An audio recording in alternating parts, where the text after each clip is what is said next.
my name is Ellie Kong. And my team leader is Alyssa Sarmiento. Hi, everyone. Today we're discussing the clash of cultures.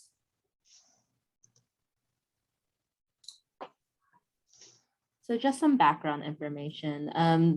This case is concerning Mr. and Mrs. O, who are temporarily living in the US. They have a young daughter named Thea, who is the age of 6, and a new infant daughter. They brought Thea into a family clinic where the mother requests for Thea to undergo a female circumcision. Melinda, the social worker, states that other locations provide this procedure where the family would end up going to if the procedure isn't offered at their family clinic. The parents feel that their physician does not understand cultural issues. And this is our ethical dilemma. Okay, so what we're going to do is we're going to segue into the scope of practice for each professional named in the case. For under the nursing aspect, if we suspect them of potential abuse, we would have to contact CPS. I think the medical side is kind of similar, but we don't need a report if there's just an inquiry. But if there's, with proper education, if there's any reasonable suspicion that they're actually going to request this procedure or it's actually going to be done, then we do have to report it. And I will also say that, if we do suspect the parents are intending to harm their child or have their child harm, I think we also have an obligation in that scenario to report them. Yeah, and that's true even if the patient says that he or she intends to do that outside the United States. If they have that intention, I think that's reportable, and I think we have the responsibility to take action. And from the pharmacy standpoint of what a pharmacist can do in this case is to talk to the patient about the procedure. And since this has more risks than it does benefits, it goes against our ethics of doing no harm. So we cannot provide the supplies necessary. Right. And just the last point, just to point out, if we do even suspect another physician is engaging in an illegal act, I think we have that obligation to report them as well.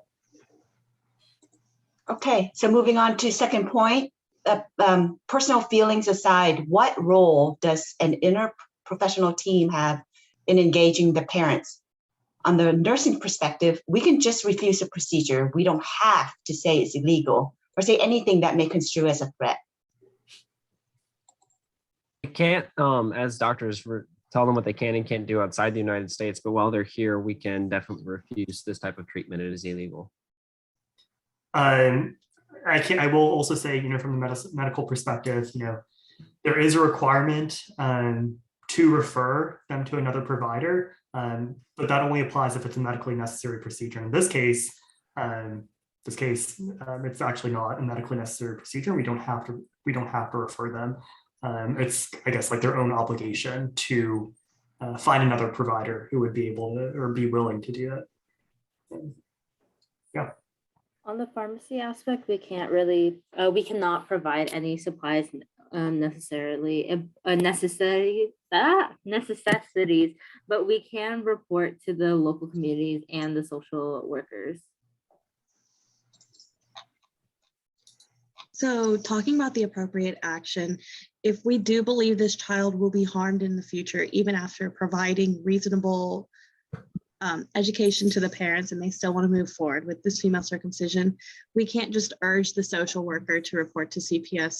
We would have to go through as nursing or even as medicine and make that report ourselves, because reporting to CPS or reporting to DHHS is not a delegatable task. You have to go through and make that report yourself and follow up.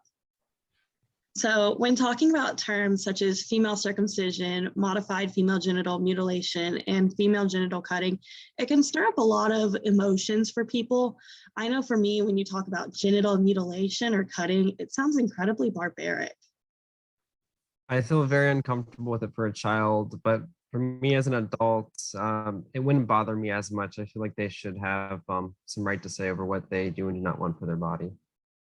Right. I mean, just going off what Nick said, I agree completely. I think it can be uncomfortable for certain people.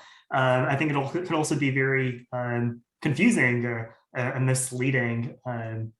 Whether or not physicians have like good intentions. I think a lot of times in cases like these, there can be poor outcomes just because of the differences in how people might interpret these terms. From a viewpoint of where someone might not understand medical terminology, female circumcision sounds logical, but the others that like female genital cutting and genital mutilation, those sound harsh. I know personally on my aspect, when I hear these words, it just sounds really painful. The modified female genital mutilation to me sounds brutal, especially to a female reproductive health. It affects their estrogen level and fertility as well. So leading to the last point, how does cultural sensitivity play into this case, and how and where do you draw the line? I just know that there's a lot of cultural perspective we need to consider, but we have to think about their cultural beliefs of the patient when addressing the issue, when we're trying to approach it. I agree. It's we do need to take those things into account, and it is an illegal practice for someone under 18. But once an individual is of age and they can understand the repercussions of their actions, I would feel more comfortable with this if a person chooses to do this. Yeah, I mean, I completely agree with Nick. There's also a discussion of risk and benefits that we have with pretty much every patient that's going through any procedure. And I think incorporating those cultural values is extremely important in any discussion. So, I mean, the nursing perspective, I would also, do some patient teaching, like Nick mentioned earlier, and everyone else, and to see what she knows about the procedure. Maybe we can do some redirection and guiding her, and in the hope of that she would change her mind. Thank you. Thank you. Thank you.